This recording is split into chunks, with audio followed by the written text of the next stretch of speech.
Ken Johnson, 3049 Brittany Drive, President of the Hallmark Society, Diploma in Cultural Resource Management, and have studied architecture at the University of Victoria and at Harvard edX. The Gold Rush warehouses are an essential element of the Inner Harbor and are among the few buildings remaining on the Inner Harbor that are reflective of the Gold Rush. In 1973, the city engaged Arthur Erickson Architects to prepare a new vision for the Inner Harbor.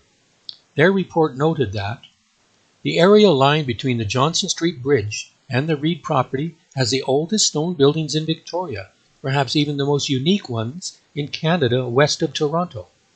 The report noted that the oldest stone buildings in Victoria should be emphasized and carefully renovated.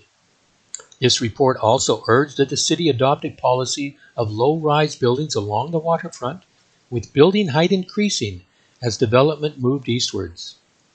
As a result of this report, and others, the city set zoning restrictions on heights and set aspirations for architectural design.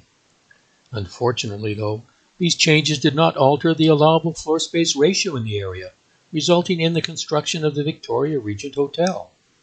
But the city quickly rectified the situation by changing the allowable floor space ratio along the Inner Harbor from 2.0 to 1.0.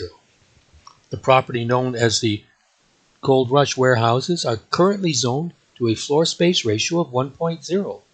The proposal is asking for a rezoning, allowing a floor space ratio of 3.38. Why would we repeat the zoning errors of the early 1980s? The present zoning allows a maximum height above Wharf Street of 8 meters or 26 feet. The proposed development asks you to rezone to allow a maximum height above Wharf Street of 19.1 meters or 62 feet. This is 14 feet higher than the adjacent historic Yates block at 1244 Wharf Street and 36 feet higher than the current zoning allows. Now let's look to the architecture of the new building, for that is what it is, as stated in the Old Town Design Guidelines and the staff report. It is not an addition to the heritage buildings below. Within the Inner Harbor Development Permit area, the OCP states that architecture be sensitive to the existing environment in terms of context, design, and massing. The context of the Inner Harbor is that of an amphitheater, allowing views up and into the city. The perspective along the Inner Harbor is that of an entrance to the historic city, an entrance that deserves better than the proposed design. The proposal calls for a building that is inconsistent with the prominent character of the area. Note that the staff report presented to you concedes that the proposal is inconsistent with the suggested densities of the Victoria Harbour Plan. As well, the OCP states that we should maintain a lower scale of buildings with a low profile along the waterfront adjacent to Store Street, Wharf Street, Government Street, and in these locations support new development with a form and character that contributes and complements the skyline of the core historic area. The existing Gold Rush warehouses were constructed early in the city's existence, a time when simple architectural expressions served the needs of pioneering citizens.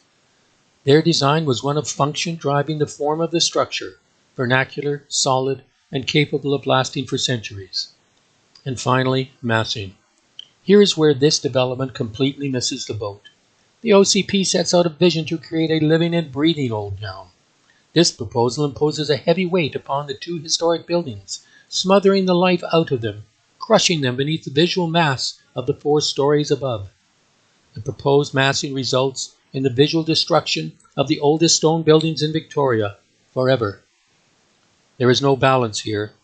We shall lose a valuable historic asset for the sake of a small number of overpriced waterfront rentals.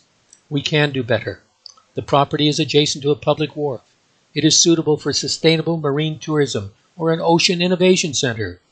Alternate designs will strengthen the district for tourism, heritage, and economic development while maintaining a cohesive, well-designed waterfront area. Decline this rezoning.